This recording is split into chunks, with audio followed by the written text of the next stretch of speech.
Well, good morning, everybody. It's 10 o'clock, and we're going to kick off today's Farm Office Live here at the end of March. Feel like we have a really good program ahead of us today. First, I'd like just again to introduce our team today, our Farm Office team. We'll have Barry Ward presenting today, as well as Peggy Hall and Robert Moore. And Jeff Lewis is enjoying a well-deserved vacation. And myself, David Marison, and Clint Schrader is on today. And I think Bruce and Eric are also on vacation today. So we're getting good rest here at the end of March. And we're really excited today to have two special guests, Tyler Zimfer as well as Eli Eric. As we move into today's program, we'll give more of an introduction of both of these gentlemen as they're joining us here on today's Farm Office Live. I want to do a few housekeeping things as we begin, just to give you kind of an update on today's agenda. Again, you can download the slides at farmoffice.osu.edu/farm office live. But the topics that we'll be talking about today include grain contract law and legal considerations. We'll give a legislative update. We'll also look at the enforcement of the Corporate Transparency Act, which has been, it seems like, an update every time that we get on Farm Office Live.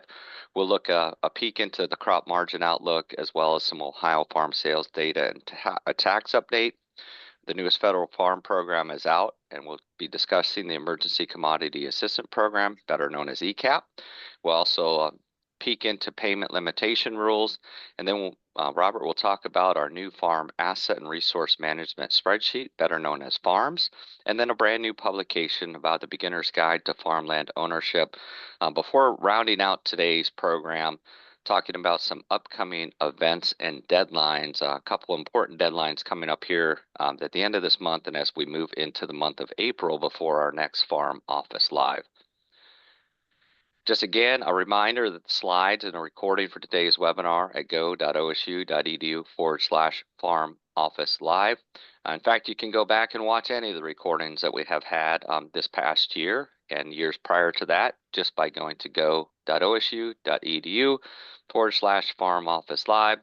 As we transition here, I'll drop those slides into the chat for you as well. Just a reminder, we have the chat is open, but that's kind of where we'll reserve to drop in things for you to grab, some documents and some links. If you have a question, don't hesitate to ask those at any time. Just drop them into the Q&A feature at the bottom of the screen on your Zoom toolbar, and we'll respond to those questions as we go, or we'll be answering those behind the scenes. Again, just drop those into the Q&A feature of the Zoom toolbar. And without any further ado, we're going to move straight. Usually we end the program with a panel discussion with a featured friend of OSU Extension. And today we're going to talk about grain contract law and legal considerations. I'm going to stop my share and I'm going to turn this over to Peggy Hall to lead today's panel. Thanks, David, and good morning, everyone. We are very happy this morning to have Eli with us, Eli Eric, and he's an attorney at Barrett, Easterday, Cunningham, and Esselgroth in Dublin, Ohio. Eli, welcome to Farm Office Live, and thanks for taking the time to join us. Yeah, thank you for having me. Why don't you start by just telling a little bit about your background as an agricultural attorney? Sure. So I feel like I should start off by apologizing for wearing Kentucky blue on an Ohio State event, but my Wildcats are in the Sweet 16, so I'm pretty excited about that. I had a little bit of a unique path to becoming an attorney in that I did not go immediately from undergrad to law school. I detoured a little bit.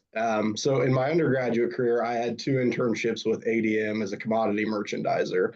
And I really enjoyed those experiences. So by the time I was graduating undergrad, I had been accepted to law school, but I also had an opportunity to work full time for ADM as a commodity merchandiser. And I ended up doing that. So I moved to Des Moines, Iowa, and worked for ADM as a grain merchandiser for 2 years, or for a year and a half ahead of law school. And then went over to law school and found myself now practicing in some areas that involve grain contracts quite a bit. And I should say, while you were in law school, I was fortunate to have you work with me as a law fellow with the National Agricultural Law Center. And that's always a good experience and helpful to us here at OSU. But it's that it's that background in grain contracting that is really helpful to us now because, as we know, that's a slightly different world Yeah. than a lot of the other contracts that we deal with in agriculture. Now, one thing I've heard you say to farmers, Eli, is the importance of before you even review that contract, know who you're contracting with, do a little bit of due diligence. So could you talk a little bit about what you would recommend there? Yeah, and so every single presentation that I ever give on grain contracts, whether it's to agribusinesses or producers, the number one thing that I pretty much tell them, if you don't leave this presentation knowing anything else, just know this one thing, and it's that I can't protect you from counterparty risk. The only person who can protect you from counterparty risk is yourself. And what I mean by that is you have to know who you are getting into business with, who you're entering into with that contract. I had a contracts law professor in my undergrad career actually who had said the scariest thing that anyone can do in a contract is say yes, because at that point you become obligated to perform and you're counting on the other party to perform as well. So, I can draft as good of a contract as possible, but at the end of the day, if the other party, does not perform, you're in trouble. And there's only so much I can do to recoup monetary losses or things that may happen as a result of their non-performance. So assessing your counterparty risk and understanding who you're doing business with and making sure that they're reputable and going to perform is extremely important. Do you have any recommendations on some of the best ways to assess that risk for a producer or a business? Yeah, I mean, from the producer side, a lot of it is honestly just sort of reputation of the business that you're doing business with. Word gets around fast in the agricultural community, obviously. So on the producer side, a lot of times it's just hearing from other producers that they've had bad experiences with certain businesses. Obviously, if you're hearing anything financially related in the news with respect to some of these businesses, those are red flags that you should be considering. You just really have to ask yourself, is this party going to perform? And I would absolutely not assume just because it's a large business that they're going to have the ability to perform or that they're going to do what they're saying they are. You have to be very skeptical, even with Fortune 50 companies, when you're contracting with them. Exactly. And there was just in the news this week, a big grain operation out. What state was that in? West of here that just went under. So all those farmers are now dealing with that state indemnification fund. It's a tough ag economy right now too. I mean, you're seeing a lot of layoffs across the larger grain companies. It's not necessarily something for you to be concerned about in terms of their performance, but it's something to watch. Pay attention to those headlines. Well, Robert's going to join me in on this discussion. Robert? All right. Hi, Eli. Hey, I was wondering, are there laws that are unique to grain contracts that, maybe we don't see in other kind of contracts? And I also wonder if you could talk about arbitration. Are all grain contracts automatically arbitrated through National Grain and Feed, or do we need to be looking for language on the contract that identifies how we resolve any disputes? Sure. So in addressing the first part, there are generally three sets of rules that will apply to grain contracts. It's going to be statutory law that's been passed through Ohio. And essentially the main set that you're going to be looking for is it's Ohio's version of the Uniform Commercial Code, which applies to all contracts for the sale of goods. So commodities are, obviously considered goods under Ohio law. So because of that, at a baseline level, the Uniform Commercial Code applies to these grain contracts unless you say that there are other rules that should apply, which leads me to the second major set of rules which apply. And those are going to be the National Grain and Feed Association grain trade rules. The only way that those will apply is if you specifically state on your contract that those rules are to apply to the transaction.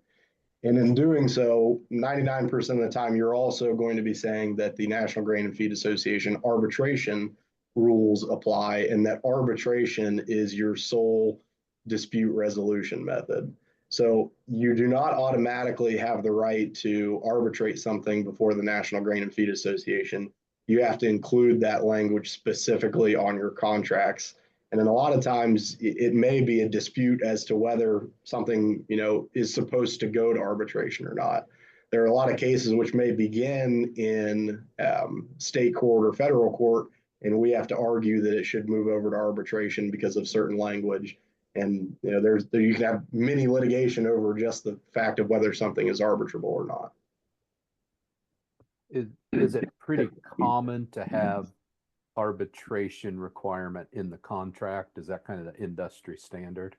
Yes, absolutely, the industry standard. So anytime that we are reviewing a grain company's terms and conditions for their grain contracts, the first thing I'm doing is making sure that we've got NGFA trade rules applying and that arbitration is the dispute resolution method. I don't know grain contracts very well, but I think one of the unique things I find interesting about grain contracts is you don't actually have to sign the contract for it to be enforceable. Is that correct? And do we need to watch that? Yeah, so that's one of the rules so you're kind of covered in two different areas there. There's a UCC rule which applies to not having to sign, but there's also an NGFA grain trade rule which sort of reflects the industry practice there. And essentially the rule is that, when you send a grain contract confirmation to a farmer, if they see anything wrong with that grain contract, that they have to immediately object in writing back to the grain company after receiving that, and they have to raise any issues with that. If they don't, it is more or less deemed to be accepted that accurately reflects the terms of the trade, and that's going to be the grain confirmation that is used going forward. The rule actually states that, both parties should send written confirmations to the other, but in practice, when you're a farmer, you're receiving the confirmation, you're essentially never sending a confirmation. But in theory, you could send an email written confirmation, and then at least you have some, written account of your understanding of the terms. Thanks. All right, Peggy, I'll turn it back to you. So something I'm hearing from you, Eli, is how important it is to really look at that confirmation that you receive to make sure at least the major points that you think you agreed to, quantity, price, delivery, that those are addressed as you thought they should be in that written confirmation. Good point. So that could be a sticking point for some of our producers. What other kinds of issues and sticking points have you seen with contracts in the past? Maybe some contracts that haven't gone as intended?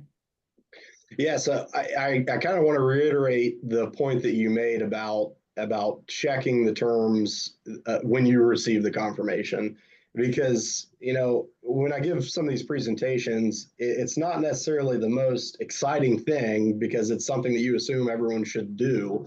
But the number one area where we run into issues is just the simple terms that you would put on the face of the contract.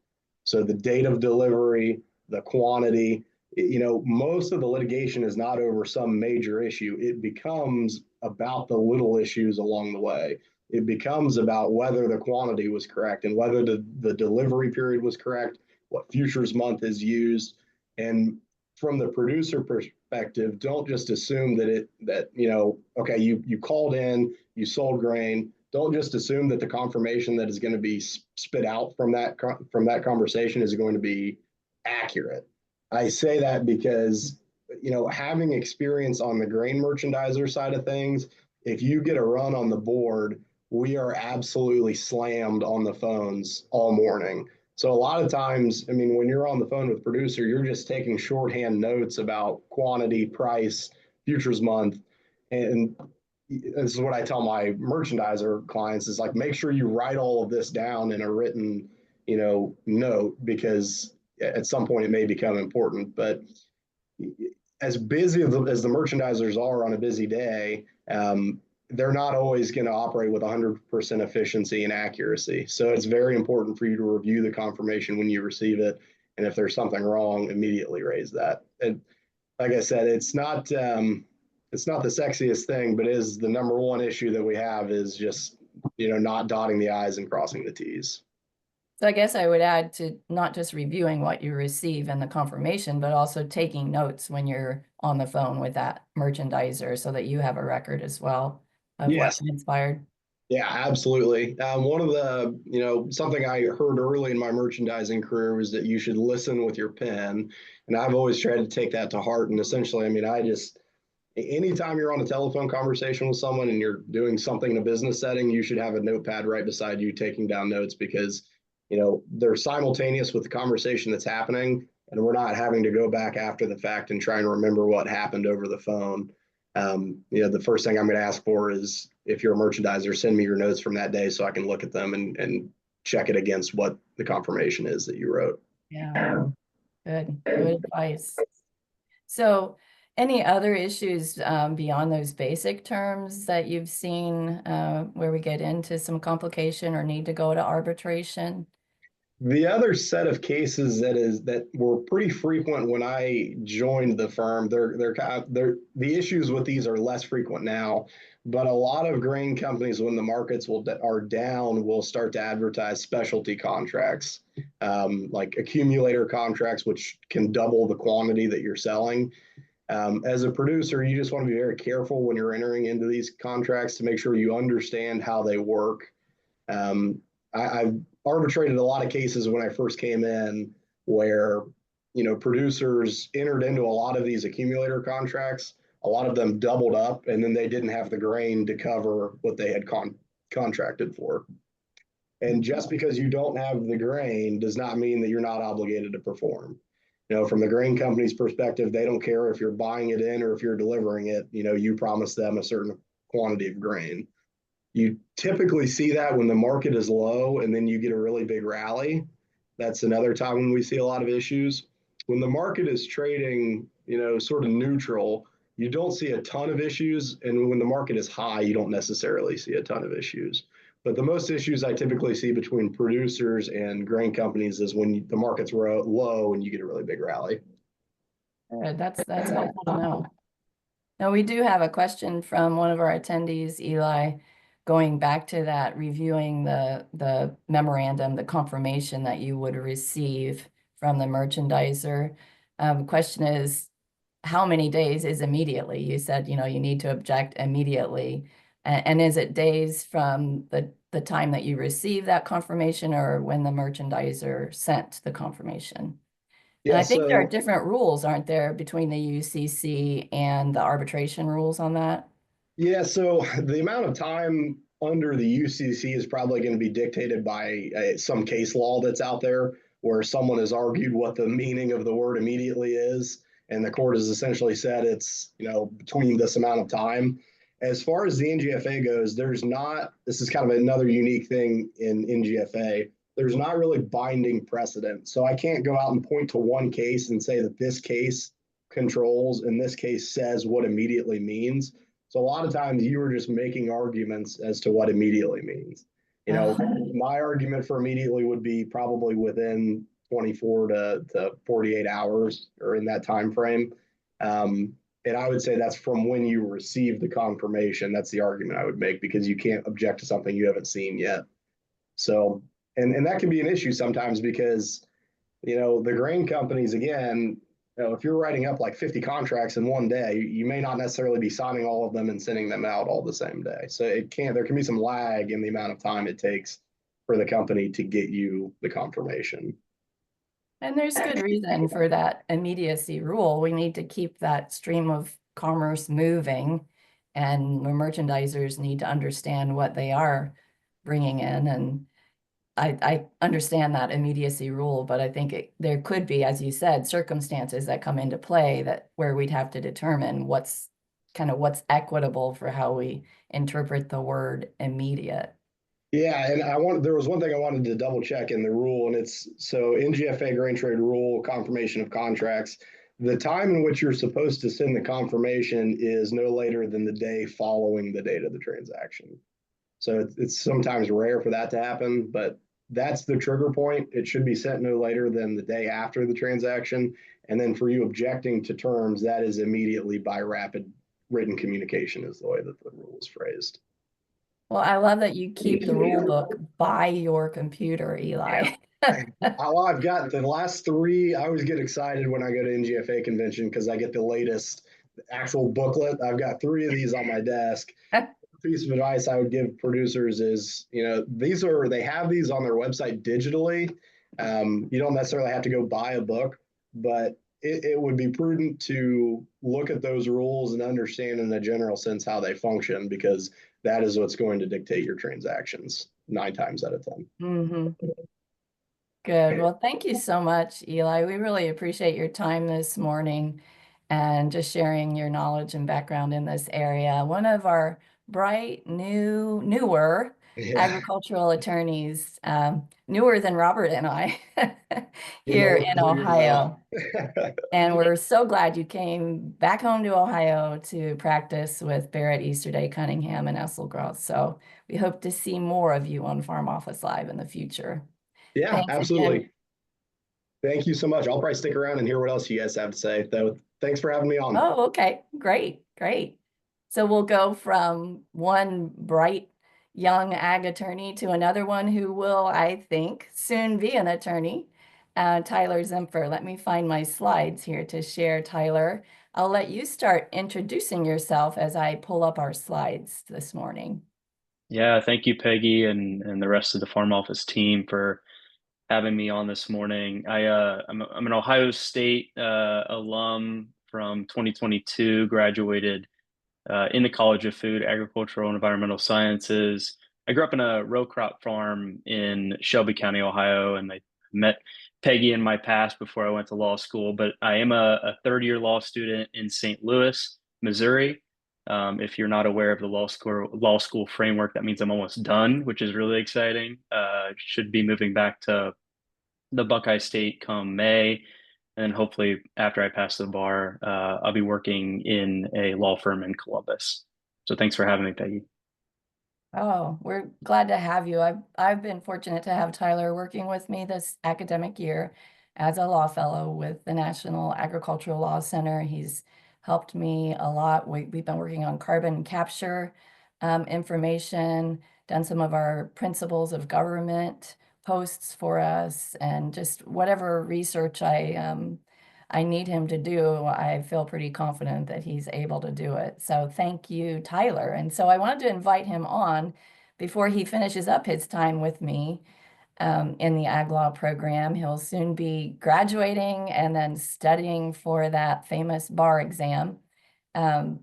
But before he leaves, I thought you all should get a chance to hear from Tyler. And you're a little bit humble in your background, but Tyler also had a lot of great exposure to FFA and was quite the leader in the FFA organization. And I'm always a little bit smitten with our FFA leaders, having been an FFA member myself. So let's get on with our legislative update. I've asked Tyler to join me this morning in presenting this. He did a lot of the research and updating for me on what's going on in the legislature. So we're going to start with the Ohio legislation. We don't have a lot to say on the federal side, but so let's focus on Ohio. When I last spoke on legislation in January, I left you with the fact that the Ag Committee over in the Ohio House wasn't yet settled. It is now settled, and so you see before you all of the members of the House of Representatives Ag Committee with Rodney Creech as the chair of that committee. They've been fairly active so far since convening in January. You can see that they have had 6 hearings on the budget bill. That goes to the House first, and so they are most active in that arena first. So they've had 6 different hearings. You can look those up on their website if you want to see what they've been discussing in the budget bill. We're not going to focus a lot on the budget bill today because it is so early in the process, and it will change tremendously from now to this summer, the deadline for adopting it in June. But what they have also addressed just this week is to start hearing some of the bills before them. And you can see the list of bills that are before that Ag Committee right now. The highlighted bills are those that they have started to have hearings on. So we've got a review of those bills for you coming up as we work through them. But you can see there are still several other bills. And actually, Tyler, I was looking at, they posted their agenda for next week, and some of these other bills will be heard next week with their first hearing. So some of them are coming, and we're going to tell you about those that are the ag-oriented bills. As you can see, there are a couple there that aren't necessarily related directly to agriculture, like the one on spaying and neutering pets or the SNAP provisions. So we're not going to talk about those, but we'll talk about the other bills here this morning for you. But before we get to the bills, I want to point out this House resolution that was heard this week before the committee. This is proposed by two sponsors, both Republican, who have presented the House with a resolution, and that goes through a similar process as a bill, but doesn't have the same effect as a bill. A resolution is slightly different. It's just more a statement, a policy statement that the House wants to make. And so these two sponsors are proposing that the House makes a policy statement to Congress, urging them to investigate the U.S. food supply and safeguard the future of our country. This is the direct language that you're seeing here, by ensuring that all dangerous toxins and chemicals are removed from our food. So the first hearing on that was just this week, and we'll keep an eye on that and see what happens with that resolution and whether the House, the committee, and then the House adopts that and sends that policy encouragement to Congress. Another bill that was in hearing this week is one sponsored by a Roy Kloffenstein, who's one of the subcommittee or committee co-chair, I'm sorry, vice chair. He has been fairly active as a new legislator on the House side coming into the Agriculture Committee. This is House Bill 10, and it addresses imitation meat and imitation egg products. And so it would require our school districts at the local level, and that it also applies to state institutions of higher education, except in a few situations regarding research. But it would require them to adopt a policy that would basically prohibit the purchase of food that is either misbranded as meat or egg products or is cultivated. So those kind of cell cultured or what we often do refer to as imitation food products. And there's a definition that you can see there for what that cultivated protein food product means. Something that resembles meat or eggs, but is actually originating and deriving from manufactured cells in isolation. So that bill had its first hearing before the committee this week. Next up, we have House Bill 65, which is the so-called Agricultural Appreciation Act. This bill makes a lot of official designations throughout the calendar year associated with agriculture or celebrating agriculture. This bill actually passed the House and Senate last session, but the Senate included an amendment at the last part of that session or last part of the year of something that wasn't associated with any of these dates or what this bill symbolized. So it never got back around to the House to be passed. So this is just a more so a reintroduction of these official designations in this act this session. The only amendment, the only change that we see is the Ohio Stormwater Awareness Week, but we do expect this bill to be passed sometime this session. Next, we have the House Bill 134, which is the Food Freedom Bill. This would authorize ODA to regulate and inspect micro enterprise home kitchen operations, which think those baking and cooking out of their homes, just making sure that those operations meet certain cleanliness and food storage requirements. There is bipartisan co-sponsors on this bill. So and there hasn't been any hearings so far, but that could be something to watch as this moves forward. Yeah, this one surprised me a little bit, Tyler. I mean, I've been watching for quite a few years now the food freedom movements that are going around the country, trying to loosen the regulations on home prepared foods. And we do have a couple of laws already in Ohio, the cottage foods bill or law, and our home bakery law that does allow quite a few products to be produced at home without the same licensing that goes with some others. But I did not hear that we were going to be looking at a food freedom bill for those. This one goes more to like hot meals and those kinds of foods that could be prepared in a home and then sold directly to consumers. So this one caught me a little by surprise when we saw it coming. All right, let's go into the next one. Yeah, this is an interesting one. House Bill 99 and Companion Bill Senate Bill 100. This would allow the Ohio Farm Bureau to offer healthcare plans for their members. Now, in the bill, it defines it has a definition of nonprofit agricultural membership organizations, but the definition is limited to the Ohio Farm Bureau Federation. There has been several hearings on this bill already this session in both the House and Senate. There has been both proponents, obviously, on the Farm Bureau side, and opponents, testimony on health groups. So there's been a lot of action on this bill so far. There's several other states, or 7 or 8 other states, farm bureaus that offer something like this.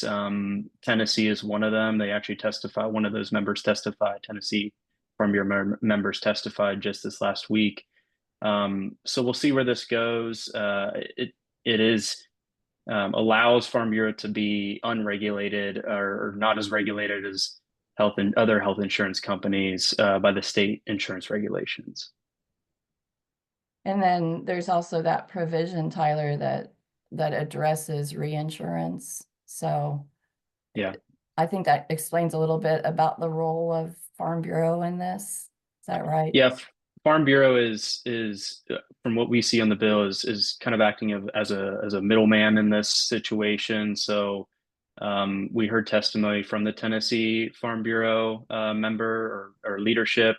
And so they go through, they actually insure through other health insurance companies, and they offer that insurance through their membership to their members. So that's kind of why we haven't seen any opponent testimony from other health insurance companies, and I don't think we expect to see that, but we'll still be on the watch for that. And then House Bill 1 and the companion bill, Senate Bill 88, is the Ohio Property Protection Act. This actually expands on the bill that was passed in 2023 that banned foreign adversaries, think China, Russia, Iran, North Korea, from investing or owning agricultural land or land used for farming. This language is is interesting because it includes prohibitions on ownership of real property, of critical infrastructure and military infrastructure within 25 miles of those sites. This part of this bill and the language that's included was actually vetoed last year by DeWine in the farmland protection bill. So it's been reintroduced, had a couple of hearings in both the House and the Senate.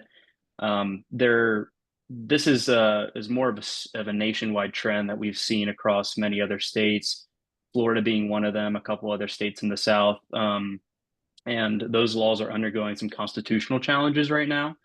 So we'll see whether or not that affects the laws passed in Ohio, and whether or not this bill ultimately gets passed as well. So that's just something to take note of while these things work through. And while it would add the military installations, the other types of critical infrastructure, it also expands who could be on that list of prohibition as far as being unable to own land, right? And that would apply to agricultural land. as Yes. well. So we're going to Yeah. expand even that. Okay. Yeah, so it's not directly tied to an agricultural topic or something, but that's the reason why we've included it here. Going back and expanding that list. I thought it was interesting in the hearing that they talked about that third bullet that you have there about criminal enterprises, gangs, cartels. They're all going to be included now, not just the governments and Mhm. other types of entities from foreign countries, but these other individuals now kind of come under that prohibition. Very interesting. Yeah. Good one. All right. So we'll keep an eye on that one. And then many of you who attend regularly have heard me talk about carbon capture before. Tyler and I have been working on this topic for quite a while now and preparing some resources that will address legal issues for carbon capture. We now have a bill. There was a bill proposed late last session on both sides of the Ohio legislature, and we're seeing the same here. These are identical bills, House Bill 170 and 136, that would allow for carbon capture injection wells in Ohio. So in order to do that, there first has to be a clarification of pore space, that's space far beneath the surface of the land that could be utilized for injection of carbon dioxide. And a lot of that tends to be where we see our old oil fields that as they deplete, that opens up a lot of pore space, but many other lands have pore space that would be suitable for carbon capture beneath them. So this would clarify who owns pore space beneath the surface. That would tend to go with the owner of the surface unless there is some kind of provision otherwise that would expressly separate that pore space. And so the law allows the pore space, just like our mineral interest, to be severed and held by a different party. So you could reserve your pore space in a deed, just as you can with mineral rights. You could sever and lease your pore space under this bill. And so why would you want to do so? Well, that's the next bullet. It would authorize these carbon capture and storage injection wells. Those would be Class 6 injection wells regulated by the US EPA, unless the EPA gives that authority for the state to completely regulate them, which the state is trying to do now in Ohio. And this bill would lay out rules that the legislature wants ODNR, the Division of Oil and Gas Resources Management, to include in its rulemaking for these CCS wells. And you can see there the topics that the legislature wants addressed include operation and monitoring, safety, spacing, water supply protection, fencing, wastes, access roads, noise, and then, of course, the big topics of liability insurance and surety bonding. There's also provisions in this bill that would do as we do with oil and gas. We would allow an operator who's trying to put a project together to consolidate or pool or basically force in a landowner who has not agreed to that pore space lease. And as that operator is compiling that project, if they have 75% of other owners within that project area, they could bring in and pool those other non-consenting owners through this consolidation process, and they'd have to follow the steps to do that. And then finally, the bill also addresses how these wells would be closed. It expanded from last session. It had a 10-year period after the final injection where the operator could seek certification and close that well. They've now expanded that to 50 years in this bill. So that operator has to wait 50 years after an injection, monitor, make sure there is not migration or any other issues with that well, and then after 50 years could request a certificate of closure with the state and then the state would take over that well and assume all liability for the carbon. So a lot going on in the carbon capture bill, and those are both going to be heard by the Natural Resource Committee and on the House side, and the Energy Committee on the Senate side, and we'll definitely be keeping an eye on those. So let's go Before over you to move forward, sorry, Oh. Peggy, before you move forward, I have a quick question on the Ohio Property Protection Act. Yes, go ahead, please. Who decides if if the entity is a criminal or cartel, et cetera? My understanding is it's either defined in the bill explicitly, or the state government has designated a cartel as, you know, as an official organization or official cartel, and so those entities would be covered by the state government's designations. And you can clarify if that's either missing information or not wrong or not right. No, Peggy. no, you're right. And the original, if we go back to the original bill on the farmland, it puts that listing authority in the Secretary of State. So I think the Secretary of State is going to be working on that language to understand exactly, as you said, how do we define the cartel. There is some language in there about seeking counsel with some others. Mhm. So that's something we'll watch and see what happens with that language. But Yeah. yeah, that's the correct answer, Tyler. Good. Okay. Any other questions that I'm missing? Sorry, thanks for keeping an eye on that I think we're good. okay. All right, so let's go over to the Senate Ag and Natural Resources Committee, a little bit smaller than the House side, which is always the case. And you can see there the members of that committee, a little bit less active off the bat because they haven't had to do the budget hearings. But they've had 3 hearings and 4 proposals before them already at the beginning of this session. And you can see there, I've highlighted the ones that are ag-related bills. There is one on hunting and fishing licenses that we're not going to discuss, but it gives you an idea of the kinds of bills already before this committee. So let's talk about a couple of those. The veterinarian telehealth bill would allow what we've seen is in, with people, this transition to having telehealth appointments. And so it had its first committee hearing in February. It would allow a licensed veterinarian to conduct those kinds of telehealth services in real time.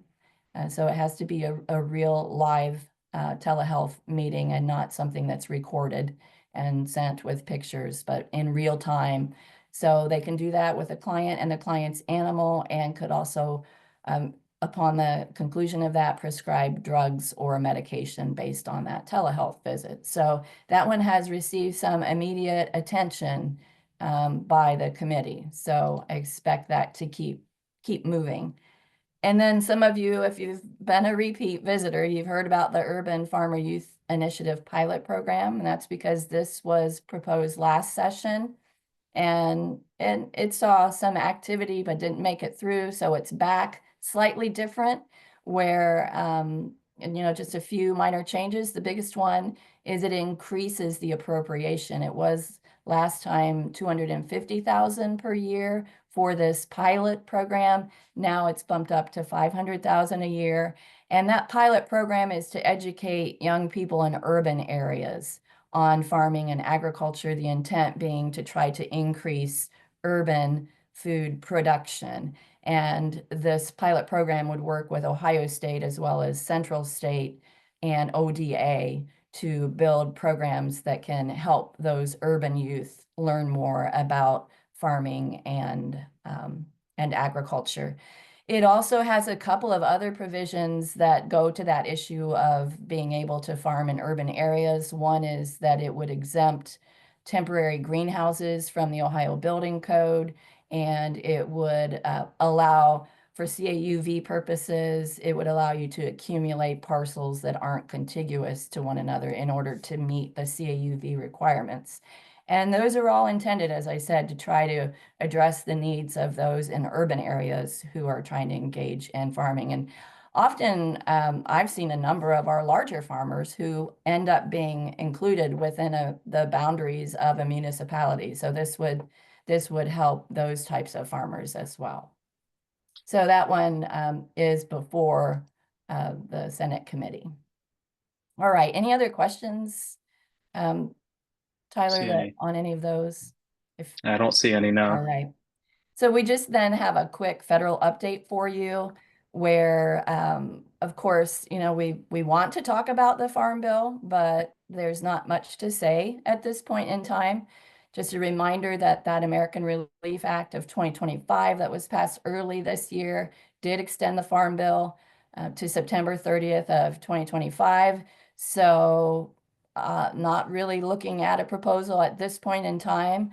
When will we see a farm bill? I thought it was humorous, and I know David Marison will appreciate this slide because it's something we're always talking about in the background. David, do you see it? This is a poll that was taken of ag economists as to when do you think we'll see a farm bill?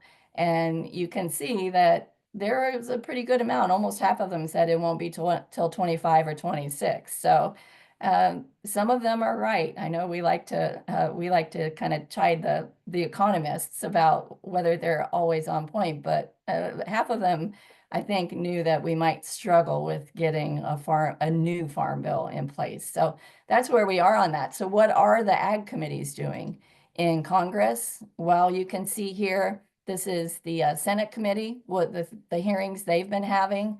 They are touching on farm bill topics, of course, when they have those perspectives from the field type hearings, gathering information, trying to understand what agriculture needs in the next farm bill. So you can see that they're in that information gathering phase again, and also addressing some other issues coming before it as far as healthy foods and the forest fires issue. So that's the Senate side.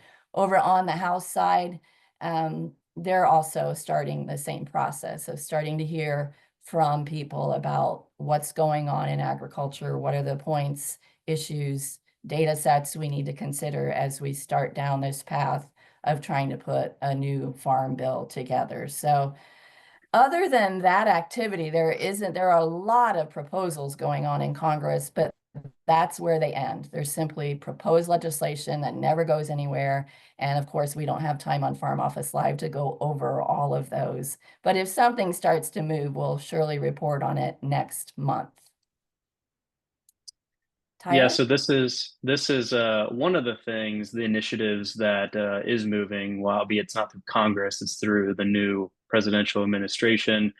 USDA obviously has been combating this avian flu and high egg prices, and they've earmarked about $1 billion to combat the issues associated with that. Last month they introduced this 5-step plan that they saw as helping this problem.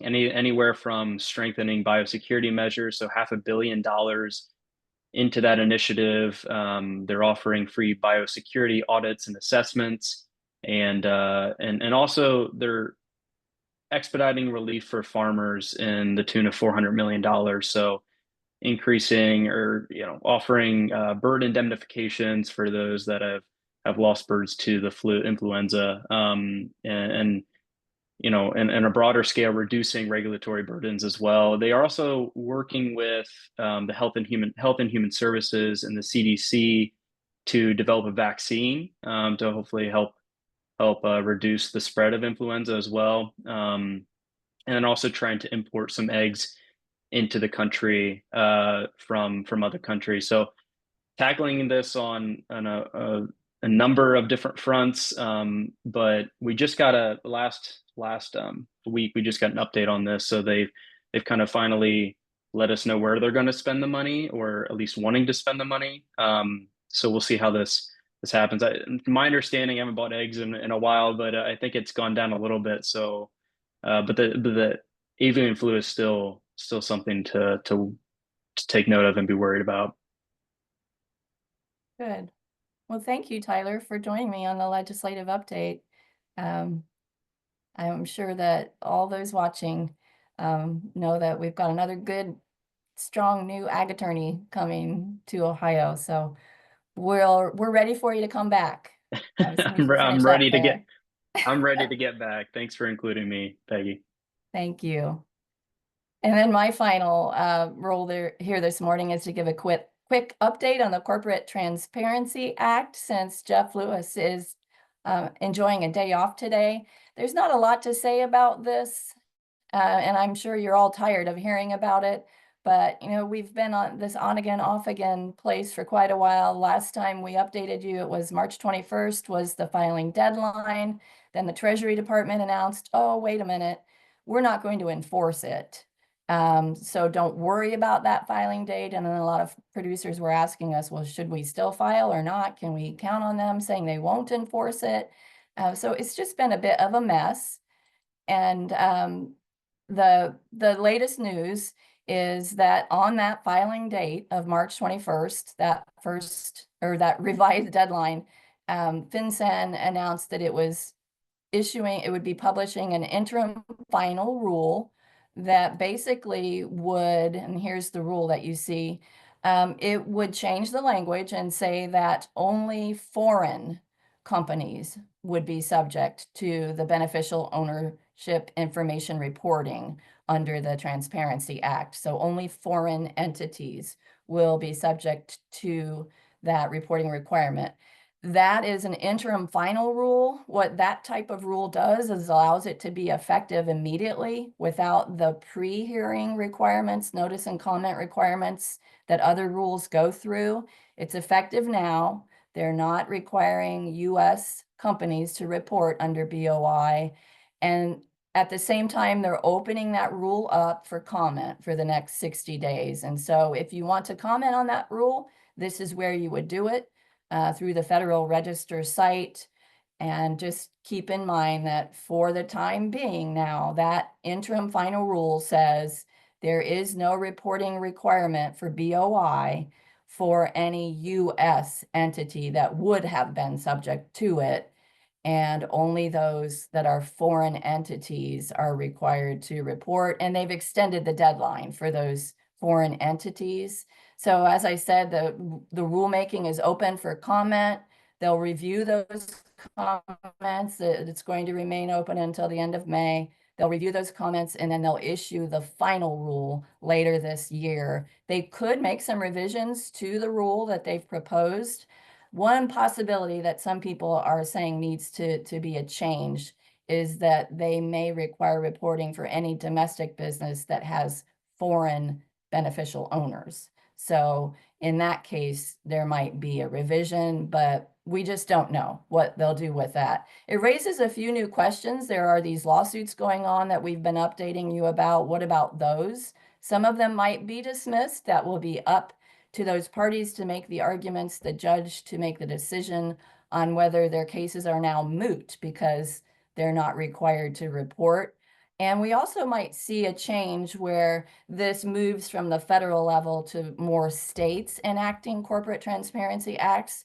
We know that New York has one and California has one. We might see that shift where it's the states that will require within their registration process to report those beneficial owners. So all issues that we will keep an eye on. And with that, David, I believe I am turning over the screen. To Barry. To me. Hi, Barry. Hi, Peggy. Thanks. Thanks for the update. And for everyone on here that's a tax professional or have already filed this particular report with FinCEN, we've been at this for a couple of years and now it seems to all be undone. So it seems like if they meant to have this in the beginning, boy, they sure could have saved us a lot of time, but that's the way it goes, right? Okay. That is. Switching gears. Now we're going to talk a little bit about some economics, and this picture, I think, illustrates maybe at least part of what we're experiencing this time of the year with the muddy season and the windy season, and we're seeing some of that play out here the last few days. But we're going to be, and many producers are starting some tillage work across the state. We've seen that occurring, so pretty soon we're going to have planting season kick off. We're going to talk just a little bit about our outlook for crop margins for this upcoming year in this production period. And as you all know, the outlook is going to be challenging. We're going to just update and kind of look at all these input costs just briefly here on this slide, just sharing some of our thoughts from the last couple of months. And this hasn't changed too much, although we have seen a little movement in some of these costs as we're anticipating the 25 production period. Most of these are already locked in for many producers. However, we're still seeing some of these, some volatility that will impact our bottom line as we move through the spring and early summer periods. But seed, machinery, and equipment, we're expecting to see modestly higher bottom line for per acre cost. Interest rates and carrying charges likely flat. However, we may experience some downward movements as we go through the year. It depends a little bit on what the Fed does and what our bond traders end up seeing. Rents, labor flat, energy costs modestly lower is the expectation right now. Crop protection chemical costs, this is something we've talked about in past webinars, but we're expecting overall this to be slightly lower in terms of a per unit cost of product. And fertilizer prices, these are mostly flat is what our call is right now as compared to last year. We've seen fertilizer prices inch up over the last couple of months for many of our products. So for growers that didn't have some of this cost locked in, prices locked in this last fall or early winter, likely we're going to see very few buying opportunities between now and when those additional applications may need to be made. Some specifics on NP&K, and this hasn't changed too much as we look at kind of the primary fundamentals that we might we are following as we're kind of evaluating the cost and price movements of these three primary fertilizer products. Nitrogen, we're continuing to look closely and following corn price and natural gas cost. Primary indicators normally as far as what kind of expectations we might see in movement on nitrogen prices. China continues to restrict exports on both nitrogen products and phosphorus products, phosphate ore and other products coming out of that ore. So that continues to put some strain on the global supply and demand balance. Most of what I've got here has not changed much from the last couple of months in the key indicators and fundamentals. However, the one that has cropped up here in the last month has the pending 10% tariff on Canadian potash. Our primary partner, primary import source for potash here in the U.S. is from Canada. Originally was intended to be 25%. However, at least this pending tariff, and it hasn't kicked in yet, is expected to now be 10% following the decrease in that tariff point or that the tariff cost along with energy from Canada. So we'll see how this plays out in the next few weeks. But if we do end up with this tariff on Canadian potash, likely we'll add to that cost per unit that we'll be paying here in the U.S.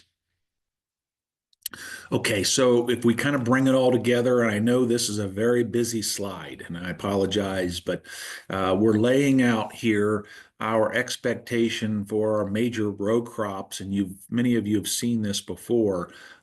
Corn, you can see here in this column, sort of the middle of the page, soybeans and wheat, and these are all trend line yields for Ohio production and a 20-year trend line, so 190 bushel corn and at $4.20 per bushel cash price for this fall. And as soon as I put these together, and I updated these last night, they become out of date quickly as prices are a little bit softer this morning. And in particular, the wheat price is taking a beating a little bit as far as new crop wheat for this summer delivery. So our crop revenue is not where we would like it. Prices, everyone knows, have softened these last several months. So crop revenue, we're not expecting, at least we don't have anything projected in here as far as any ARC County or ad hoc payments. Variable costs are mostly flat across the three crops. There's not big changes as compared to last year.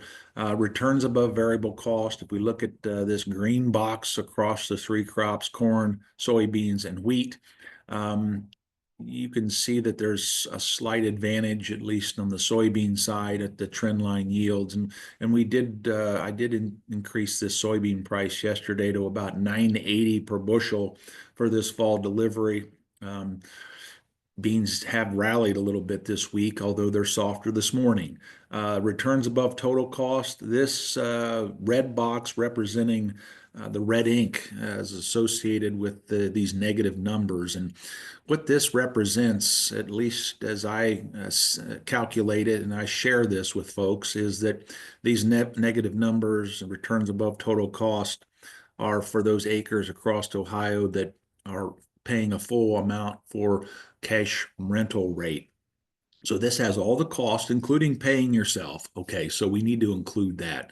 There is an opportunity cost in here for labor and management. So this is going to get at the real difficulties that we're facing this year, especially on those acres where producers are having to pay a full cash rental amount. Likely going to see some real challenges in finding some profit margin on those acres. And that last line, the blue that's indicated down here at the bottom, this could be considered as a representation of return possibilities or profit possibilities for those acres that are owned with no debt, I might add. So, and we know that producers across Ohio do have some of those acres. So this is just illustrating the opportunity to find some profit on some of those acres, not including any land or market value for cash rent or any opportunity cost of the land. So that's something that economists might not like to see, but at least on the cash side, there are opportunities for some profit on some of those acres. On cash rented acres, a little bit more of a challenge. So this is trend line yield. Now the next one is going to represent a higher yield, trend plus 20%. Okay, so that's what we're looking at in this particular slide.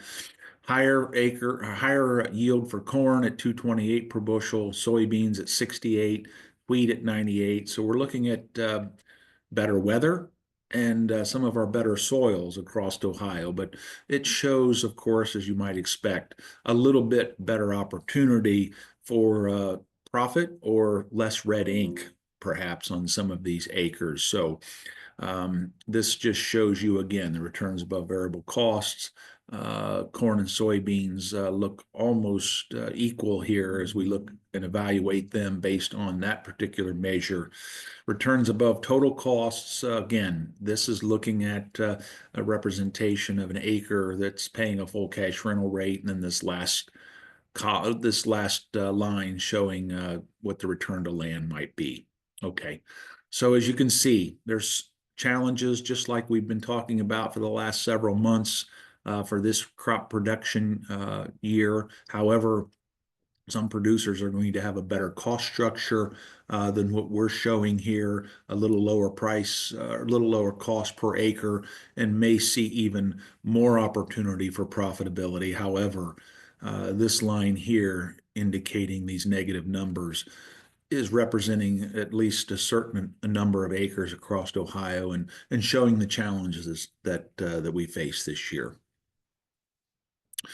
Okay. Okay, there was a question there I see in the Q&A as far as returns above total cost include how much for labor, and we have some numbers in there.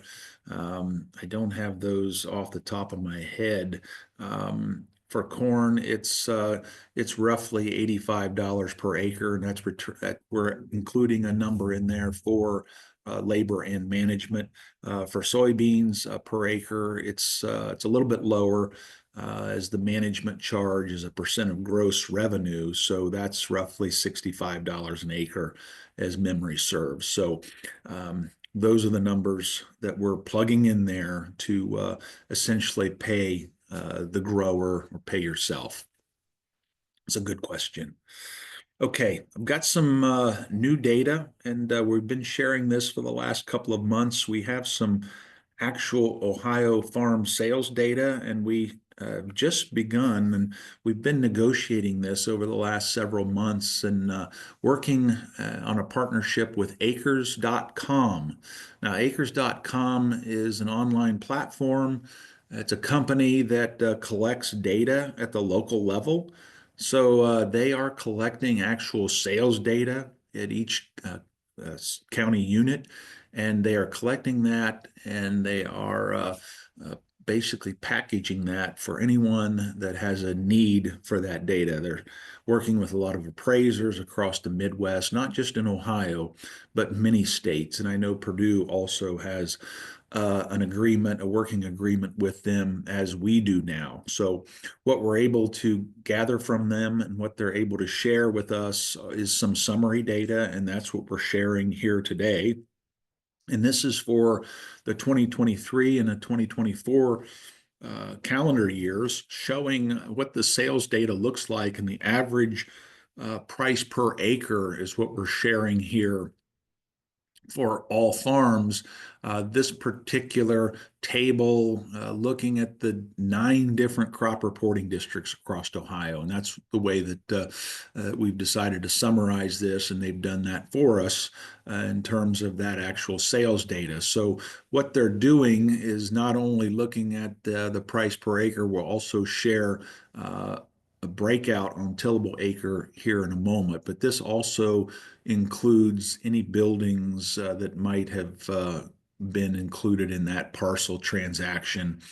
One of the things that's always a challenge with looking at data, actual sales data, is trying to correct for non-arm's length transactions. So in other words, family deals and those that might not represent the true market value or market transaction. So those have been backed out of the data, at least the best of their ability in the methodology. I can share with those that might want that. They can contact me directly. But this is showing in this column here, and you can see the crop reporting districts across that we have included here with this map and down this table. And there were increases, as you might expect, from 23 to 24. The crop reporting district 60 is one that we spent a little bit of time discussing. We're likely going to remove this from future summary tables. Not probably representative of actually what happened. There were too few data points in that particular summary for those 2 years to really be statistically significant. So that 32% increase likely not representative of that particular region. And then the last table here from acres.com, this partnership that we now have, this is showing tillable acres. So not only backing out the non-arm's length transactions, but also backing out buildings and any other structures that might be on that parcel that was transacted. So this is showing more of just a clean dollar per acre figure that we might expect in these crop reporting districts, showing 23 and 24 and the percent changes on those actual transactions across Ohio. And they do match up pretty closely, pretty well with the data and our summary data that we collect as an opinion-based survey through the college. And that's the last piece that I'll just mention. If you are working closely or you have a good knowledge of what's going on in your own region, land values, cash rents, we want to invite you to participate in our survey. Okay, moving on to my last topic, and that's a tax update. We've been talking for the last several webinars off and on about what might happen with extension of the previous tax law, the Tax Cuts and Jobs Act.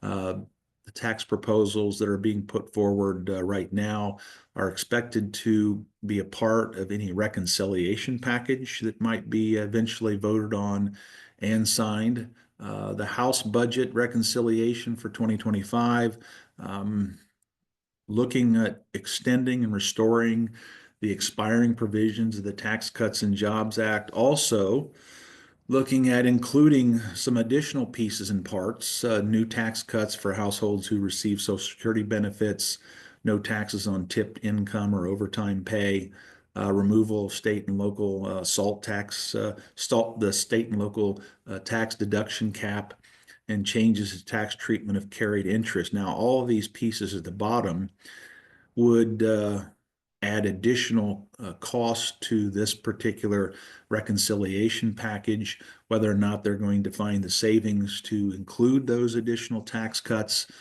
well, we don't know yet. Under reconciliation instructions, the Ways and Means Committee, which has jurisdiction over taxes, has allowed net deficits increases totaling 4.5 trillion over the 10-year budget window that has to be adhered to under reconciliation. If the other committees can find at least $2 trillion in spending cuts, that's a key part of the reconciliation package and the negotiations that have been decided. If savings can't be found in that $2 trillion range, then the additional tax cuts adding up to the 4.5 trillion need to be decreased dollar per dollar, at least according to the rules and what they've been in discussion about. Now, there are some hurdles and some possible problems with getting to some agreement. Where do they find the $2 trillion in savings that they're likely going to need? Well, they've been talking about some adjustments to Medicaid. They've been, of course, we've been following DOGE cuts and what those actual savings might mean. The one controversial piece is the so-called accounting change to current policy baseline. And Senate Republicans are arguing that extending current policy doesn't add to the deficit. So, in other words, the existing current provisions of the Tax Cuts and Jobs Act that might be extended won't be adding to the trillions of deficit. Now, that's the controversial piece. The Senate parliamentarian Elizabeth McDonough is going to have to rule on this at some point in the very near future before they can proceed ahead. The one indication, at least that I've been looking at and following, is that if they do make this accounting change, it doesn't mean that we're not going to be adding to the deficit. We're still going to be seeing those dollars continue to be added. And our bond traders might at least be paying attention, and that might affect interest rates going forward. So we're still following this very closely, and I'm sure many of you are in the news as well. There's still a House-Senate divide too. However, it seems like the Senate is becoming a little bit more interested in a comprehensive package that the president has been pushing for in the last several months. Okay, so thanks for your time. Appreciate all of your attendance, and we look forward to seeing you at future webinars. And I'll turn it over to David. Thank you, Barry. Barry, you have just a couple comments. It looks like just in the Q&A, it looks like you could just comment back to them about your survey about your Area 60 and a few other. Yeah, I know. I saw the that comment, and I agree. As far as Holmes County, that particular county with all the Amish influence and significant dollars on some of the purchases that CRD region is out of our hands as far as how we actually look at that crop reporting district, I should say. Might be an idea for the future, and we may talk Yep. to acres.com about that, but we would also probably include Wayne County in that kind of larger area that has a significant Amish influence. And even Coshocton County here, Barry, that's saying the same influence on land prices for sure on the northern side, touching And homes. the last Yep. question, tile acres versus dry acres, there's no, we don't, we can't correct for that. We just don't have enough data to be able to differentiate between those acres that are being transacted that have tile. It's not something that's included typically, at least, in transaction information at the county level. And I'm sure we'll be talking more about land prices, but more specifically with the regards to how you finish there with the tax cuts and Job Act renewal or talks as we move forward here through the season. So definitely things we're watching on the tax side. Barry also talked about some of our lower projections for net farm returns and maybe this program, the Emergency Commodity Assistance Program, which is David, you're yeah. you're not sharing. I can see, maybe you should stop share Okay. on your side. I thought you could take over for me. Okay. Yep. If there's a problem on anybody else, let me know. I That's should my be able to fault, see that. probably. Okay. Probably my bad. All right. All right. So we'll get right into the Emergency Commodity Assistance Program, the ECAP program. I did drop down into the chat the handout, the PDF handout on the ECAP program from the Farm Service Agency, so you can download that to your computer. But essentially, we're looking back to 24 to help our producers at the federal, from the federal level here in 2025. And that is an outcome of the American Relief Act of 2025, which we know extended the Farm Bill, but also authorized $10 billion worth of direct payments for last year to our producers right now. And the premise there was to help mitigate increased input cost, and following commodity prices touches perfectly into what Barry was talking about, the OSU extension budgets that he develops. And that is based on, the payments will be based on 2024 production. So this is not like our traditional ARC and PLC program where we're touching into base acres. This is for 100% of those crops planted, as well as a 50% payment on those prevent plant acres. Now the sign up just started about 9 days ago, and that is underway, and that's going to be through August 15th. So that sign up's here continuing. We want to talk a little bit about the sign up and the different parts of this program. So eligibility, be actively engaged in farming. This program, however, pays for an interest, and I underlined it there, have interest in the input expenses for a covered commodity. So it has to have part of the input. So you're helping to pay for the input. And I see, is there a question? I'm going to hold that one about hay acres on ECAP to the next slide going forward. But basically, you have to report acreage for the 2024 crop year. Most folks have done that. If you haven't, then you're new to the farm program, then you have to do the FSA 578 form, or if there was prevented plant acres on that 576 form. I'm going to show a screenshot of that are in their slides. And again, all that acreage has to be reported by August 15th. Here's just a screenshot of those forms. If you're new to the forms, the one on the left is the CC 576 form, and the 578, which is our standard reporter of acreage form, is there on the right-hand side. So what will the payments be? If I can flip my screen there, right? There's an overview of all the payments for the eligible crops.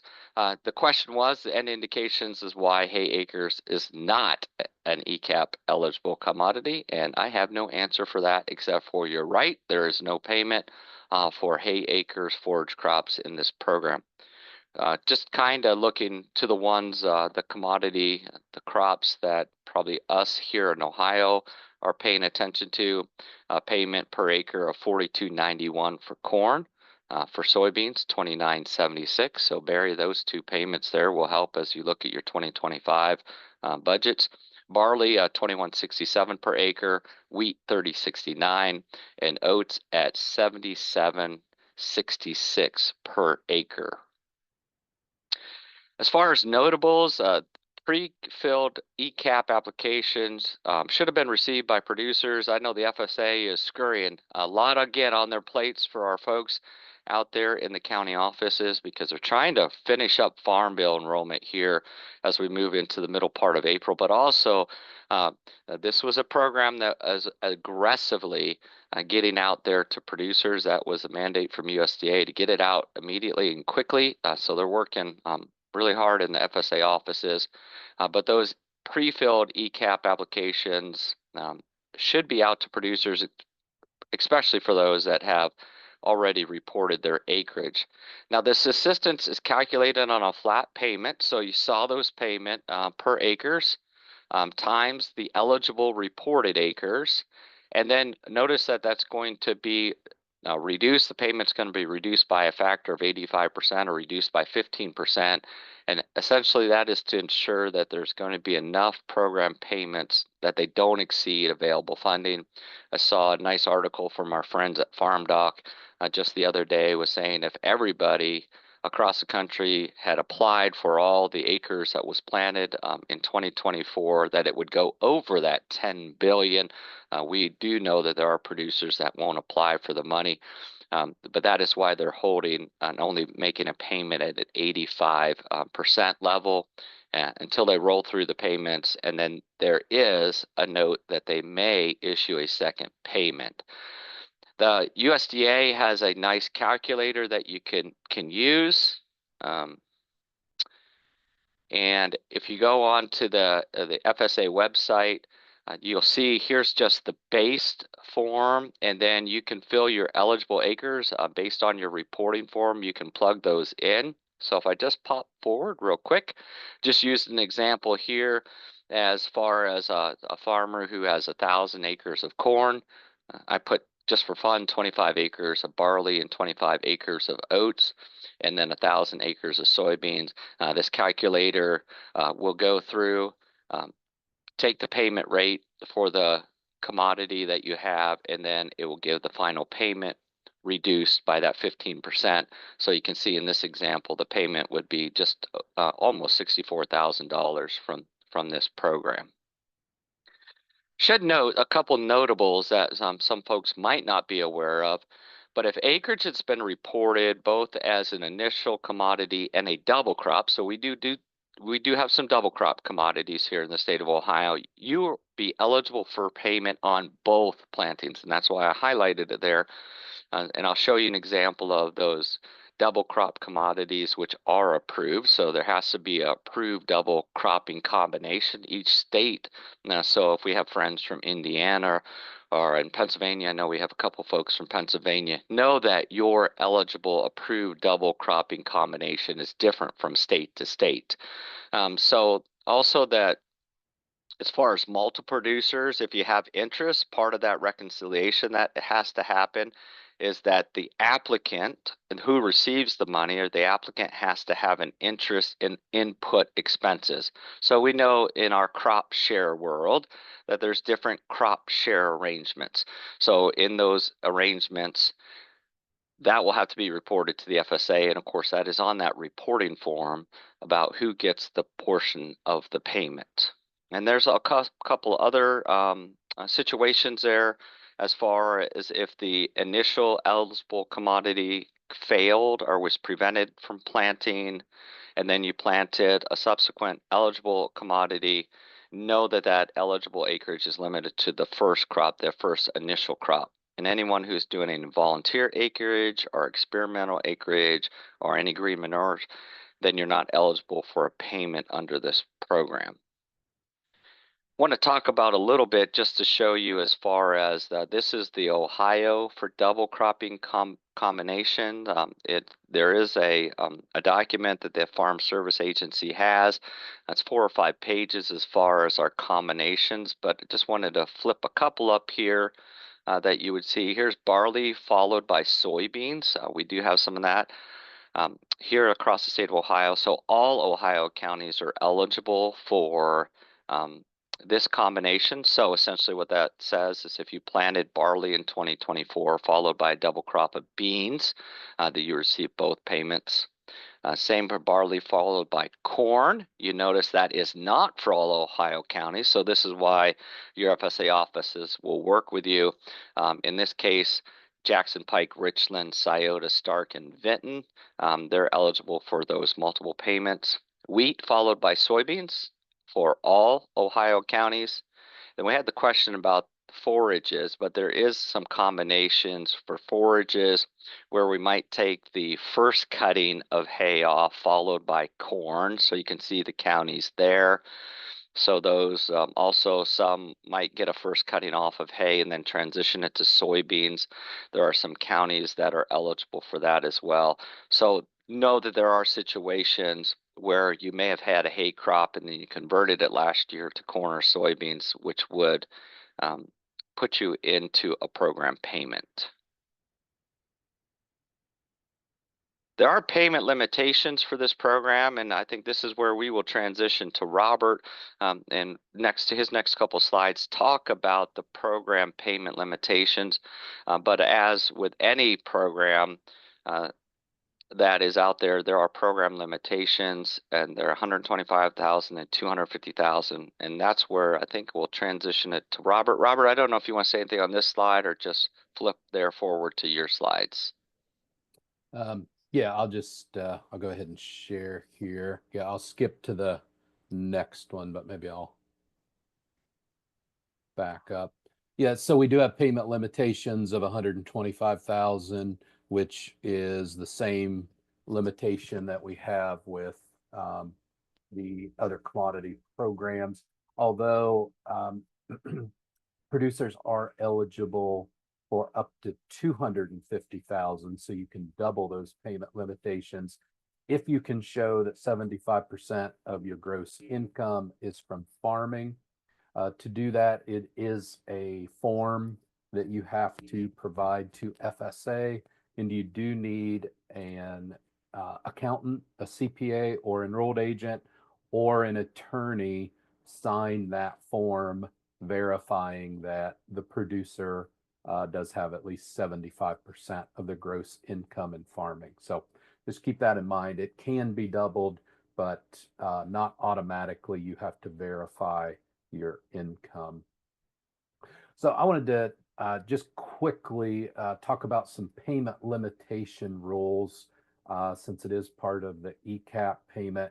And first of all, who needs to worry about payment limitations?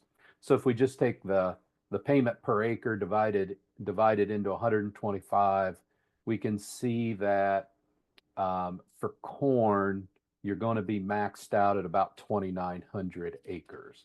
So if we just take your typical corn, soybean, wheat rotation, producers that are 3,500 acres or so, probably okay on payment limitations. You'd get one. You wouldn't need more than one payment limitation anyway, so it's not going to be a factor. But for those producers who are 3, 4, 5,000 and over, then we may need multiple payment limitations. Because even at 250, though, we're still maxed out at 5,884 acres. So that just gives you some idea of how many acres we can produce before we're maxed out by the payment limitations. So again, just a quick overview of payment limitations. Sole proprietorships are eligible for only one payment limitation, but if they're married, it's pretty easy to get the spouse qualified for a second full payment limitation. LLCs, corporations, limited partnerships are limited to one payment limitation. So even if there's 5 owners in the LLC, that LLC only gets one payment limitation. So that LLC is limited to that 3,500 acres or so, although the LLC itself can apply and get doubled up to 250,000, provided that form is provided to FSA. General partnerships are eligible for as many payment limitations as there are eligible partners. This is why if you see larger grain farms in Ohio, they're almost always general partnerships. This is the reason, because partnerships can get multiple payment limitations, and that's really the only reason to have a partnership over an LLC is to capture multiple FSA payment limitations. Individuals can receive multiple payments from multiple entities, but when your bucket of payments gets filled at 125 or 250,000, then you are shut off. You can't get any more. So multiple entities are not a way to bypass the $125,000 payment limitation. So payment limitations used to be a much bigger deal in previous farm bills, but we don't deal with it nearly as much as we used to. But I did want to make just a few comments on it. If you want more information on payment limitations, we do have a publication that discusses payment limitations and how they work with different business entities and how you make sure you're eligible. And speaking of eligibility, you do have to be actively engaged in farming that David mentioned. This has a unique meaning in Farm Service Agency language. You have to have left-hand contributions and right-hand contributions. If you've been getting FSA program payments, you're eligible. You don't need to do anything. You're actively engaged. But if any producers are going to sign up new for ECAP, then this may be an issue. But again, the publication I've got there, it's on the Farm Office website, goes into a lot of detail of what actively engaged means and what you need to do to qualify. So just wanted to mention that that publication is available to you if you have any of those questions. All right, with that, unless there's any questions, I'm going to move on to the next topic. All right. And that is farms. So this is a farm transition planning tool that David and I kind of brainstormed on a couple years ago. And the brainstorming was, we, in our farm transitioning programming that we do, we're always saying, get your information together and get it in a notebook and get your deeds and vehicle titles and all that stuff, bank account statements, get it in a notebook so we know if it's avoiding probate, we can calculate net worth and you can take it to the attorney and get your plans started. But we started to think, is there a way we can get all that information and make it digital so that, it's not in a notebook or in a shoebox or something. So we came up with Farm Asset Resource Management spreadsheet. And the idea behind this tool is to allow producers, farm families, and attorneys and accountants and whoever to easily collect their information so that they can analyze probate status of all their assets. They can analyze net worth and thus estate tax liability potential. And then also it allows us to do an analysis of the transition plan itself as far as what beneficiary is getting what asset. So that's kind of the impetus behind it. And we've just been starting to roll it out recently. So what is Farms? It's an Excel spreadsheet. So if you'd like to use it, and I'll show you here in a little bit how you can get a copy of it, you do need Excel on your computer, and you need to, have just a very basic understanding of how to use Excel. All the formulas and everything are already in it. You just need to know how to enter data and maybe just do a very few basic formulas. And Farms intended to allow you to use it as little or as much as you want. So I'll demonstrate it here in a minute, but it's got like 20 different tabs. And if you went through and put all of your information in every tab, it's going to take you many, many hours, tens of hours probably. But that may be a bit overwhelming for some people, and some people may not need it. Just putting names and addresses and a few basic information pieces is a big help. It's a good start. So I tell people, when you see the spreadsheet, don't be intimidated by it, because you don't have to fill the whole thing out. Just do whatever part of it is best suited for your needs. So like I mentioned to you, it is an Excel spreadsheet. You will need to have some knowledge of that. Farms uses macros, which are little computer programs that run in the back. And so you'll need to enable macros on your computer. The other reason I put this on here is that third bullet point there: do not email farms. One, because emailing, there's certain filters on emails and it messes up the macros. But probably the bigger reason is, if you fill this out, there's going to be a lot of very sensitive information on there: bank account information, real estate information, family information. So we would recommend you do not email the farm's spreadsheet around. Instead, put it on a flash drive or use something like Dropbox. We want to keep this file secure. Who can use farms? Anyone who's participated in training or an introduction, and you can do the training yourself. So we've got videos online where you can go and you can look at about a 40-minute video, or we've got a whole series of videos that are several hours that go into detailed training. But we just ask that you do some training or attend one of our training sessions. But once you do that, fill out a short survey and you can download it to your computer. There is no cost to use farms due to support from OSU Extension, and we've got a grant from North Central Risk Management, and our partnership with National Ag Law Center all allows us to offer this at no cost. How do you obtain farms? So there is the link. David, maybe you could put the link in the chat too, so people could just click on it. But you can click on that link. It'll take you to the page where it's at. It's got a link to the training video. Then you take the short survey and it'll put you to the link, and then you just download it on your computer. How do you learn to use farms? We've got some online training sessions. Those are the dates. That same page where you can download it, you can register for those training sessions. And it's about a 40-minute online training session that I do. And then what do you need to do? Use it and let us know if you like it. Okay, so let me, if I can do this,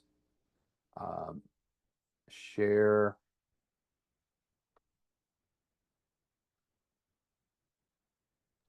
Hey, Robert, we have a question about this farm spreadsheet load and function in Google Sheets.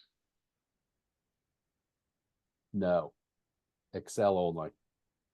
Is that, can you use Google on it? Is that the question? Yeah, to put it in Google Sheets. Actually, there's follow-ups. Spreadsheet macros will work in Google Sheets. Our entity uses Google Drive for our documents and data. I'm a spreadsheet guy and write macros, so who'd I ask if I have issues? Don't ask us. Ask. Sounds like you know more about it than we do. You can try it. We've developed it in Excel. If you want to try it in Google, feel free. Let us know how it works. And we would be happy to interface with you as you go through that. My only thought on Google is that that you're putting it up there in a less secure environment, maybe than if it was on a jump drive on your computer. I don't, Robert, if you have any other thoughts on that, but I really don't. I hadn't thought about Google, so yeah, give it a try. Let us know. Maybe we can convert it over. So, all right, and David, can you see the spreadsheet now? I just want to make sure I shared it properly. Yes. Okay. Okay, so this is a spreadsheet. The front page just has some introductions, and you can click on some video training right there as well. But I won't spend too much time on that. You can review that page yourself. So let's get into what the spreadsheet does. We've got different tab colors. Kind of the pink tabs are background information. So first thing we do is enter in our information. And I went ahead and put in just some sample information. So this is where we put in all of our family information,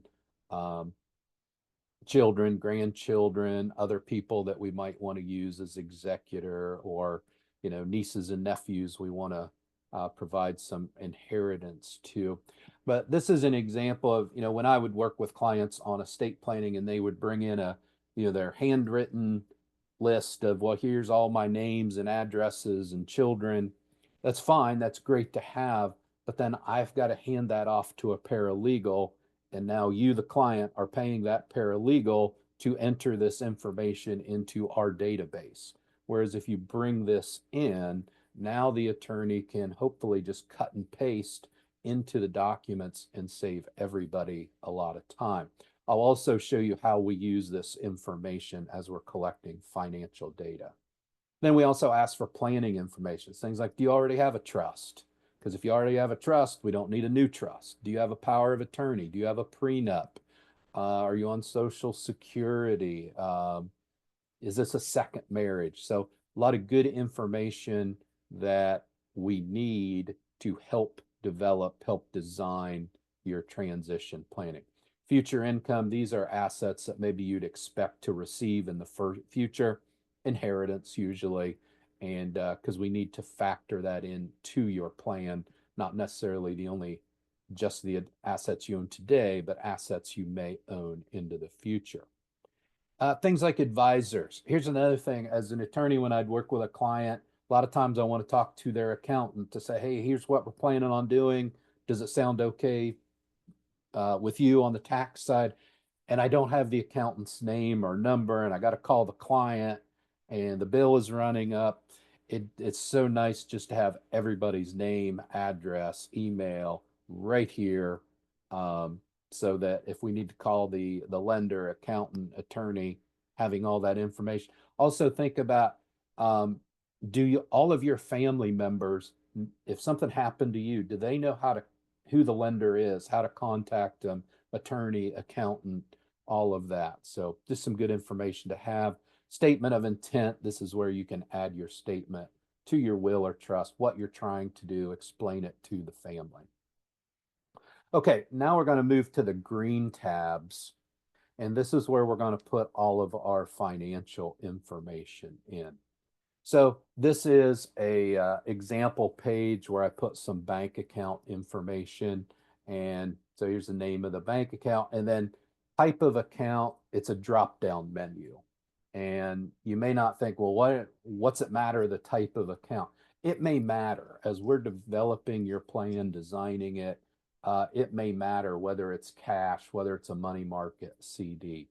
Then you put the balance, account number, owner. So I talked about macros before. This is some of the places where we use them.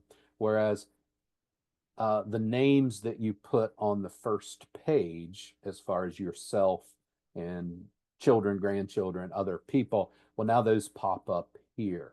So when we need to identify an owner, instead of having to type the whole name in and misspelling it like I do a lot, or if you're a bad typer like I am, you just simply click on the client's name and they're in there. And then when we go to beneficiaries, a big reason we did farms is trying to avoid probate. Probate is slow, inefficient, cumbersome. It's just a headache. Let's avoid probate. So now every asset that you enter into farms will ask you, who is the beneficiary? And again, we've got this drop-down menu, all the names from that first page, including your trust, including any charities you might want to give to, comes up. So we say, John has a bank account and the primary beneficiary is Jane, his wife. And then we go over here and we say, okay, the secondary beneficiaries are Joe and Susan, the children. And so we're trying to make this as easy as possible to input data and to manage the probate. Another macro we use is, let's say we get over here to the beneficiaries and your answer is, I don't have a beneficiary, or I'm not sure who the beneficiary is. Now we've got that cell turning yellow. That's a flag. I consider that a warning flag saying, hey, we may have a probate issue here. Let's address it. Okay. So those are bank accounts, do the same thing with financial accounts, IRAs, retirement accounts, annuities, stocks, bonds, all that stuff. So enter it into the same way. Life insurance, very similar to the bank accounts. We just want to know who the owner is, who the beneficiary is. So I won't spend much time on that. Business entities. So you can include up to 10 business entities in farms. And when I'm dealing with business entities, I like to know what assets are in those entities. Is it an operating entity with machinery and livestock? Is it a land LLC with only land? Is it both? Is it something different? So for each entity that you own, we put the name in, what type of entity, LLC or corporation, partnership, and then the tax structure. It's important to know the tax structure, whether it's an S corporation or taxed as a partnership. Then we do this little mini balance sheet, and this is where you tell us, here's what assets are in my LLC. And it doesn't have to be, real detailed, but is it machinery, livestock, grain? Down here is a land LLC. But we need to have some idea of what those assets are in it. And then the value from that little mini balance sheet comes over to the gray boxes. Then we can add in any debt. We get the net value of the entity. Then we can add in an ownership discount. I've probably talked about before on business entity discounts. For closely held businesses, the IRS oftentimes allows us to discount the value of the ownership because it's closely held. Management, ownership, transfer is restricted. Usually we can get around a third discount. So you can put in a discount right here. So this gets us the discounted net value. This is the value we would actually use in an estate analysis. And then we can put who the owners are, what the percentage of ownership is, and then it does an automatic calculation. Again, we want to know how this LLC is titled. So here it's titled transfer on death. Great, it's avoided probate. But what if you never got around to doing that and we're not sure? Or let me do that again. We don't have a beneficiary.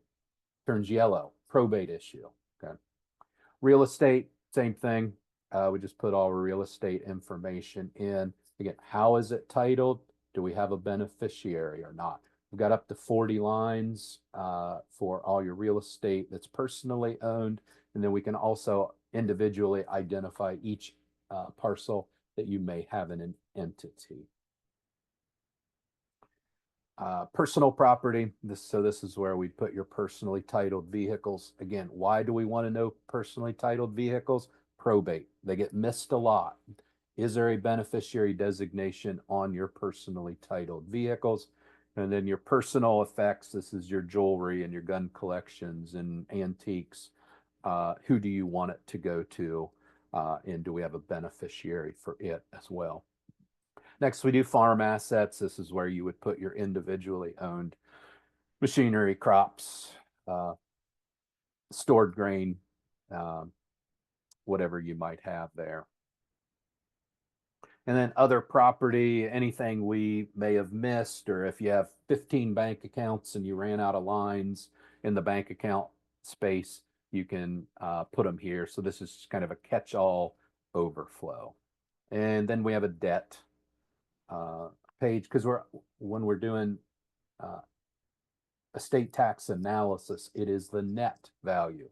So we always want to know what the debt is. Also, as we're designing transition plans, we need to know what the debt is so we know who's paying the debt when they inherit the assets.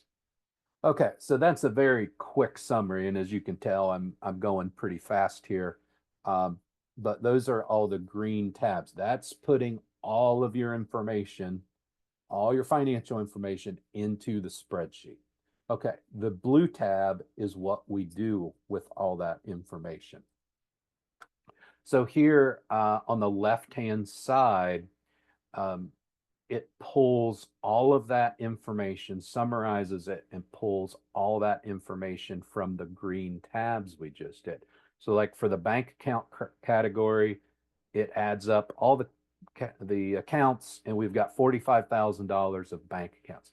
Then if you want, you can get more detailed and identify each individual. And I did put a name for that account, but here we've got 3 bank accounts. And if you want to see each parcel of real estate, we can have each one. So we can make this very detailed, or if you want to just do it by category. But this summarizes all of the inputs that you made in the green tabs. So now it does our net worth calculation for us. So it takes total assets less debt. So now we've got a net worth. So now we know the net worth, which is really important when we're doing farm transition planning. Takes into account prior gifts that you put in earlier. I didn't show you that line, but it's in there. And then it says what's the current federal estate tax exemption. So based on 13.99 million for a married couple, we've got 27 million, and we don't have any taxable estate. Let me go back real quick and I'll show you. Let's make this a $50 million parcel. So as when you update the green tabs, it automatically jumps over to the summary tab. So now we're over the estate tax limit, and it calculates our potential estate tax liability of $10,811,000. So that's the first part of the analysis that farms will do, is it will now do a net worth calculation and a potential estate tax liability analysis. I'm going to go back and change that number real quick. So the next thing it will do is these green, or I'm sorry, gray columns. If we want to divide assets between spouses, we can do that. So let's say it's a second marriage and we need to know which spouse owns which assets. We can do that by just simply using our simple formulas, and we can just divide these assets between the spouses. And at the top there, you can see a running total. And so this is the part of the spreadsheet where it does take some manual manipulation. There's really, I couldn't find a better way to do it. But if you can just go down the list of every asset, and you can just divide it between the spouses if you need to, particularly if it's a first marriage. Probably don't even need to use these columns, but they're there. Okay, the blue columns, this is where I think we can do the most useful analysis in farms. And so what we can do here is, this is for the beneficiaries. So we select our beneficiaries. Again, this is from the list that we put in early on. And I'll just pull some names up there. And we do the same thing. So if we're saying, okay, I want all the bank accounts to go to this beneficiary, but I want the life insurance to go to this beneficiary, and we'll split the life insurance 3 ways. What does that look like? And as you can see, we've got a running total there. And so what this is meant to do is, if you haven't started, if you don't have a plan in place yet, and you're like, oh, I'm not sure how to divide assets between my beneficiaries, once you enter in all your information and they're over here on the left, you simply just go through and say, well, okay, if this beneficiary gets this asset and this beneficiary gets this asset, what's it look like? And you do that for every asset, real estate, business entities. And so it instead of just kind of guessing, well, I'll give the bank accounts there and the life insurance there, that seems about fair. Instead of doing that, it'll give you to the dollar which beneficiary is getting. And if you're like, well, Joe's not getting enough, you just go up here and you make some adjustments on the numbers until you get it to where you want it to be. And then we incorporate that into the transition plan. The other place to use this is if you already have a plan in place, put your numbers in and then divide it up how your plan says and see how the numbers look. And if they're not quite what you want, let's change it. So this part of farms, I think, is a really strong and useful analysis that we can do.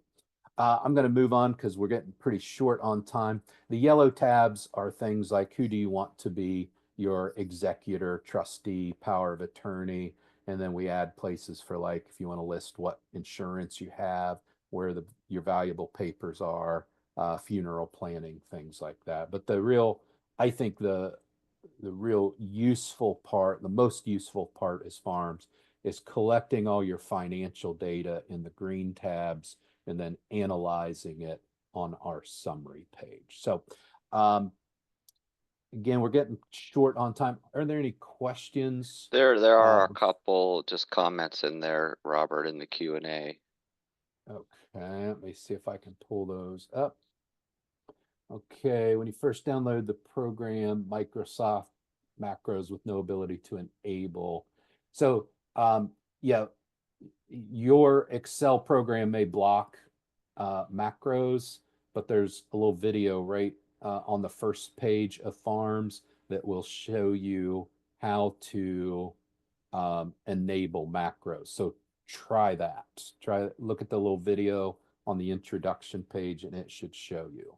How often do you recommend it be updated? Annually is great. If you're doing balance sheets for your lender, just update Farms at the same time. But I would say, if not annually, whenever you go to review your estate plan would be a good time to use it. Enable macros. Okay, so somebody's given us how to enable macros. So yeah, again, you have to enable macros. What it means is it just lets it lets Excel run those little computer programs in the background. For Farms to work like we intend it to do, you do have to enable those macros. But I've got a link to a little video on YouTube that'll show you how to do that. Okay. And I just grabbed those comments and put them in the Q&A for people that are online in case you want to grab them. In case you can't see Q&A. Yep. Okay. All right. I know I'm going pretty fast here, but I do want to get to the other topic. Let's see here. And that is there is a brand new publication. Oh, I didn't. David, did you put in the link to how they can download it? Yep. It's download. Yep. All right. Yep. So just go to that link if you want to look at use Farms for yourself. Okay, last thing I've got, there is a new publication that we just published a week or two ago called The Beginning Guide to Farmland Ownership. We get a lot of calls from people who say, I've inherited a farm. What do I do with it? How do I talk to the tenant? What if I want to sell it? What if I want to lease it? I left the farm when I was 18. I don't know anything about it. This is a publication for them. Most of our viewers, this isn't the publication for them because you know how to manage farmland.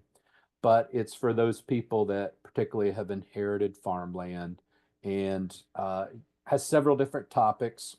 There's kind of the table of contents, but everything from just step one, what is your farmland worth, to different leasing options, whether that's just cash rent, share, flex.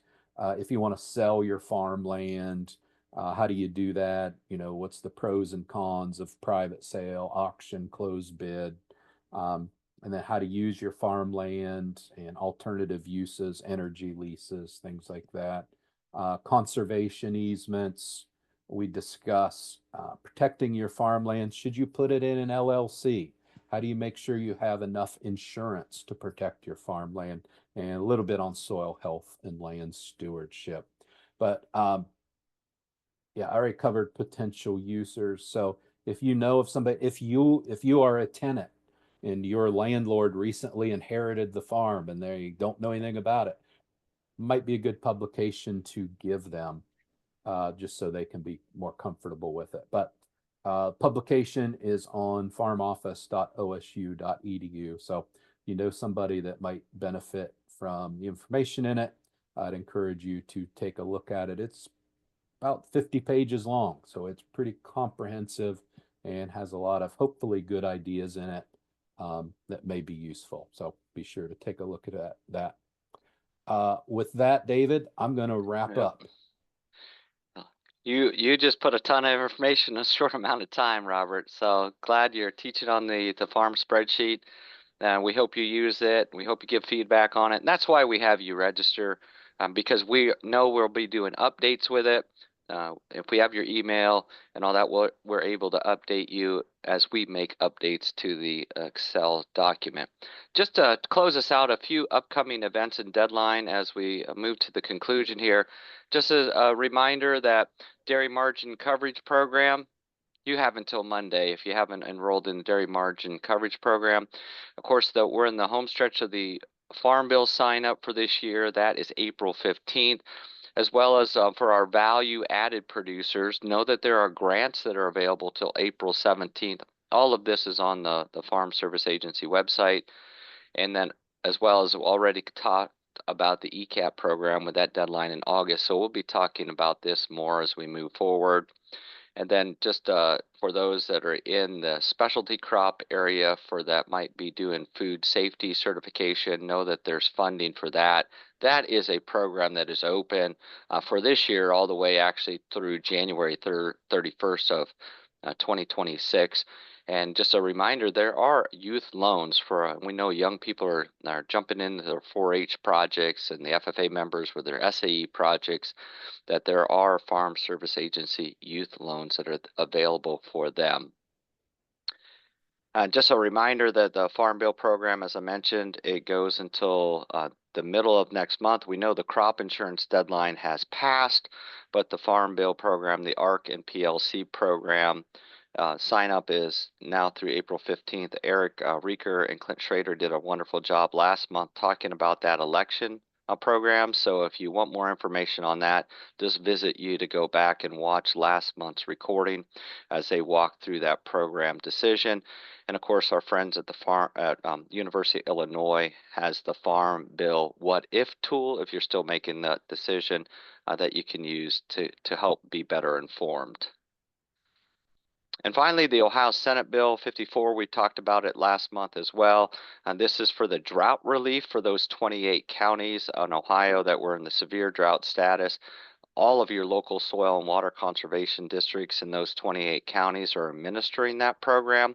And that sign-up program, again, we're in the home stretch on that. So hopefully everybody has contacted their soil and water conservation district, but those that were in the livestock forage disaster program through the FSA are eligible for this additional money to help make you whole as you are partially whole as moving through that drought that we had this past summer. And I believe that just flips the one last thing is here. It will be here before we know it, but Ohio is going to host the North American Manure Expo on July 30th and 31st up in Wauseon, up in Fulton County. So we're very, very proud of our colleagues at OSU Extension that are hosting that. But you can find more information there on your screen. And last but not least, our next webinar will be April 25th. So that is in 1 month from now from 10 a.m. to 12 noon. We encourage you to join us for that. And with that, we're going to put a wrap on today's program. We wish you a great close to this month of March.